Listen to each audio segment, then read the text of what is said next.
Hello friends, आप देख रहे हैं सिविल टेक्निकल सॉल्यूशंस। जैसा कि दोस्तों हमने पिछली वीडियो में बात की थी लैपिंग, कपलर और वेल्डिंग के बारे में कि अगर कोई जैसे हमको ओवरलैप करना है, सरिया हमारी जैसे छोटी पड़ गई, कॉलम हो या स्लैब हो या फिर बीम हो, तो उसमें ओवरलैप हमें करना ही पड़ता है।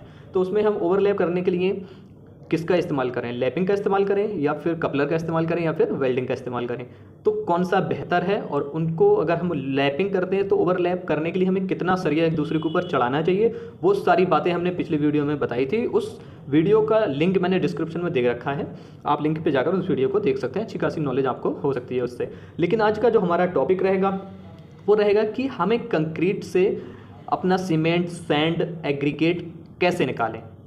कि भाई अगर कोई छत पड़ रही है या फिर बीम है या कॉलम है, अगर हमें उसको क्वांटिटी निकालनी है कि हमको मटेरियल कुछ मंगाना है, सीमेंट मंगाना, सैंड मंगाना, मतलब रेता, बजरी, एग्रीगेट मंगाना, तो हमको कितना मंगाना चाहिए, हमें उसकी क्वांटिटी निकालनी है। तो आज हमने ये ले रखा है एक स्लैब का टुकड़ा।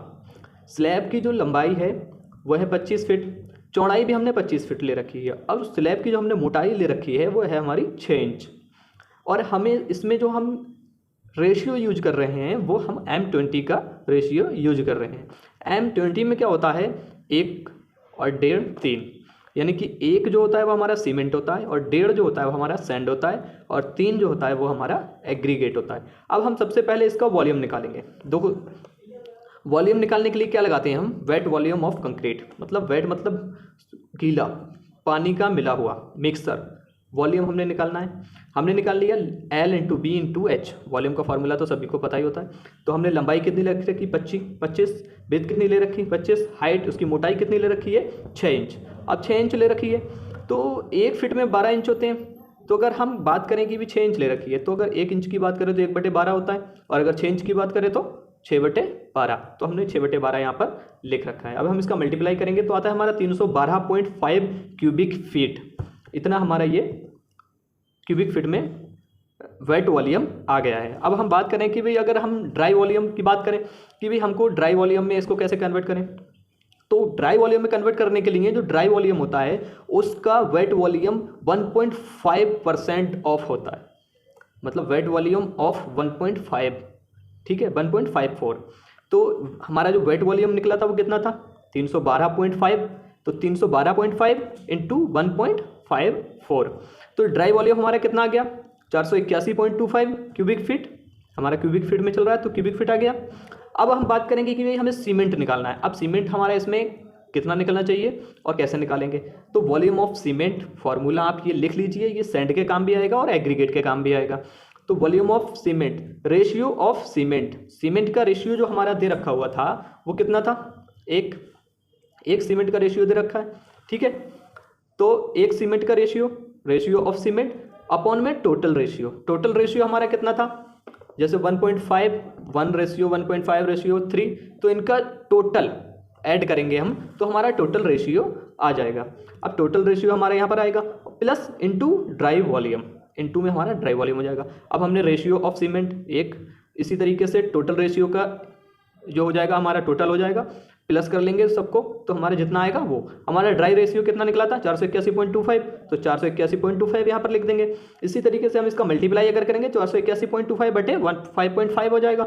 अब वॉल्यूम ऑफ सीमेंट तो कितना आया हमारा, इसको डिवाइड करके 87.50 क्यूबिक फीट, तो 87.50 क्यूबिक फीट आया हमारा।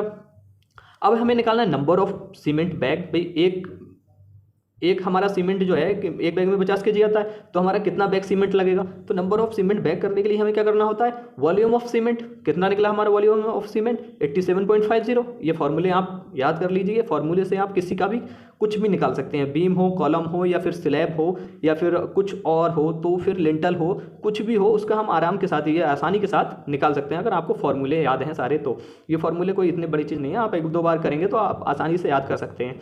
तो अब हमारे वॉल्यूम ऑफ सीमेंट कितना निकला था, 87.50 क्यूबिक फीट, और वॉल्यूम ऑफ 1 बैग मतलब एक बैग में कितना क्यूबिक फीट आता है, तो एक बैग में जो हमारा आता है 1.23 क्यूबिक फीट, ठीक है। तो 87.50 टोटल है हमारा, और एक बैग में हमारा आता है 1.23।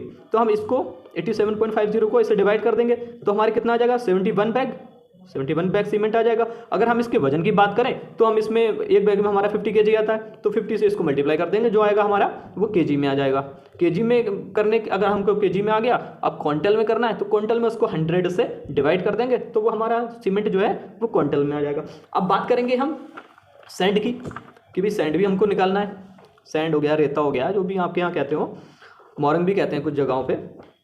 तो वॉल्यूम ऑफ सैंड, फॉर्मूला वही लगेगा, रेशियो ऑफ सैंड वटे total ratio into dry volume. ठीक, तो हमारा रेशियो ऑफ सैंड का रेशियो क्या दे रखा है, देखिए 1.5 दे रखा, नहीं रखा, तो सैंड का रेशियो हम ले लेंगे, सैंड का रेशियो हम यहाँ पर रखेंगे, सैंड का रेशियो रखेंगे 1.5 और टोटल रेशियो कितना है 5.5। तो इसका जो हमारे ड्राई वॉल्यूम निकला था वो निकला था 481.25, तो इसको मल्टीप्लाई करेंगे तो 781.875 अपॉन में 1.5.5। अब इसको अब डिवाइड करेंगे तो हमारा आता है 131.25 क्यूबिक फीट। ठीक है, अभी हमें अगर इसकी वेट की बात करनी हो कि भाई हमको इसको किलोग्राम या क्विंटल में निकालना है तो हम क्या करें, तो एक जो क्विंटल होता है, एक जो क्यूबिक फीट होता है उसमें हमारा 45.44 केजी आता है। मतलब जो सैंड का एक क्यूबिक फीट होगा उसमें हमारा 45.44 केजी सैंड आएगा। तो हम इसकी मल्टीप्लाई 131 जो हमारा क्यूबिक फीट निकला था 131.25, तो इसको केजी में बदलने के लिए 45.44 से मल्टीप्लाई कर देंगे तो हमारा आता है 5964 केजी। ठीक है, इतना हमारा केजी आता है। अब हमें इसको क्विंटल में क्विंटल में रखना है, तो क्विंटल में एक क्विंटल में कितने किलोग्राम होते हैं, 100 होते हैं। अब ये किलोग्राम में है तो इसको हम 100 से डिवाइड कर देंगे, 100 से डिवाइड करेंगे तो हमारा जो क्वांटिटी है वो क्विंटल में आ जाएगी 59.64 क्विंटल, मतलब 60 क्विंटल समथिंग के मान कर चलिए आप, 60 क्विंटल हमारा सैंड लगेगा। ठीक है, अब बात करेंगे हम एग्रीगेट की, तो फॉर्मूला सेम ही रहना है जैसे मैंने आपको बताया था, volume of aggregate, ratio of aggregate upon में total ratio into dry volume. तो रेशियो ऑफ एग्रीगेट का रेशियो क्या दे रखा है 3, क्योंकि 1:3 का हमारा जो रेशियो चल रहा है तो 3 दे रखा है। अब टोटल रेशियो हमारा कितना हो जाता है 5.5 और हमारे ड्राई वॉल्यूम कितना निकला था 481.25। ठीक है, तो अब इसकी हम मल्टीप्लाई जब करते हैं तो 262.5 क्यूबिक फीट आता है हमारा। ठीक है, 262.5 क्यूबिक फीट आता है। अब हम कहेंगे कि ये ऐसा है कि हमको वेट जो है किलोग्राम या फिर क्विंटल में चाहिए, तो जो एक क्यूबिक फीट होता है, एक क्यूबिक फीट जो होता है एग्रीगेट का वो हमारा 47 केजी के बराबर होता है, 47 केजी के बराबर होता है। तो हमारा जो क्यूबिक फीट निकला है 262.5 क्यूबिक फीट, तो अब हम 47 से इसका मल्टीप्लाई करेंगे तो 12,478.5 किलोग्राम, इतना हमारा केजी आ गया। अब हम अगर इसकी क्विंटल में बात करें तो मैं आपको बता चुका हूँ कि किलोग्राम को क्विंटल में बदलने के लिए 100 से डिवाइड करना होता है, तो हम इसको 100 से डिवाइड करेंगे। 100 से डिवाइड करने के बाद वेट ऑफ एग्रीगेट जो हमारा आएगा वो आएगा 124.785 क्विंटल। ठीक है, तो ये हमारा क्विंटल में आ गया। इसी तरीके से अगर हम कोई भी मकान बनाते हैं और हमको कॉलम, बीम, स्लैब या फिर लिंटल, या अगर बात करें तो कि जो चिनाई है उसके अंदर जो मसाला लगेगा उसका भी मैं एक टॉपिक लेकर आऊँगा। जैसे कि हम जो चिनाई करते हैं उसमें जो चिनाई में मसाला लगेगा उसकी क्वांटिटी हम कैसे निकालें उस पर भी मैं एक वीडियो लेकर आऊँगा। और अगर बात करें प्लास्टर की, प्लास्टर में क्वांटिटी कैसे निकालें उस पर भी मुझे एक वीडियो बनानी है। तो इन सब को अगर हम एस्टिमेट के तौर पे पहले से ही निकाल लेते हैं तो हमको पता चल जाता है कि हमारा सीमेंट, सैंड और एग्रीगेट कितना लगेगा। तो इससे क्या होता है कि हमारे पैसे भी बच जाते हैं कि भाई हमको पता लग गया कि हमारा सैंड इतना लगना है, एग्रीगेट इतना लगना है, तो हम उतना सैंड और एग्रीगेट थोक पे उठा लेते हैं, तो हमें पैसों की बचत हो जाती है। और सीमेंट की बात करें कि सीमेंट हमको पता लग गया है, कि भाई हमारा सीमेंट जो है 71 बैग सीमेंट लगना है, तो हम क्या करेंगे, मार्केट जाकर उस दुकानदार को 71 बैग का पैसा दे देंगे, एडवांस दे देंगे। तो एडवांस से क्या होगा, जो आप रेट फिक्स करेंगे वो रेट उसी रेट में देगा और थोक का रेट मिल जाएगा आपको। और आपको रेट अगर बढ़ेगा तो कोई दिक्कत वाली बात ही नहीं है, घटने का तो चांस ही नहीं है, घट ही नहीं रहा आज तक, सीमेंट पे पैसा बढ़ ही रहा है। तो दोस्तों आपको ये जानकारी कैसे लगी हमें कमेंट करके ज़रूर बताइएगा, और वीडियो को लाइक एंड शेयर ज़रूर करें और चैनल को सब्सक्राइब करें, और उसके बराबर में जो बेल आइकन है उसको ज़रूर दबा दें ताकि हमारी जो भी वीडियो हम डालें तो आपको आसानी के साथ आप तक उसका नोटिफिकेशन पहुँच सके।